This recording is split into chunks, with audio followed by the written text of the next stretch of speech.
Ықыластуулук 47. Ибн Аббас радиаллаху анху риваят кылат. Расулуллах саллаллаху алейхи вассалам айтат: Жакында менин үммөтүмдөн ушундай бир кишилер чыгат. Алар дин илимин алышат. Куранды жаттап алып, анан байларга, жетекчилерге, бийликтегилерге өзүнүн жекече маселелери менен барышат.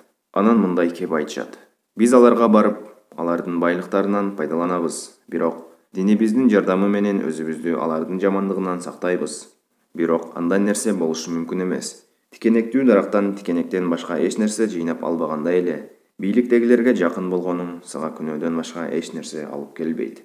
Ибн Аббас радиаллаху анху риваят кылат. Расулуллах саллаллаху алейхи вассалам айтат: Жакында менин үммөтүмдөн ушундай бир кишилер чыгат. Алар дин илимин алышат. Куранды жаттап алып, анан байларга, жетекчилерге, бийликтегилерге өзүнүн жекече маселелери менен барышат. Анан мындай кеп айтышат: Биз аларга барып, алардын байлыктарынан пайдаланабыз. Бирок динибиздин жардамы менен өзүбүздү алардын жамандыгынан сактайбыз. Бирок андай нерсе болушу мүмкүн эмес. Тикенектүү дарактан тикенектен башка эч нерсе жыйнап албагандай эле, бийликтегилерге жакын болгонуң сага күнөөдөн башка эч нерсе алып келбейт. Ибн Аббас радиаллаху анху риваят кылат. Расулуллах саллаллаху алейхи вассалам айтат: Жакында менин үммөтүмдөн ушундай бир кишилер чыгат. Алар дин илимин алышат. Куранды жаттап алып, анан байларга, жетекчилерге, бийликтегилерге өзүнүн жекече маселелери менен барышат.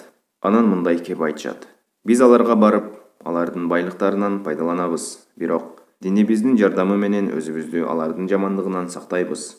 Бирок андай нерсе болушу мүмкүн эмес.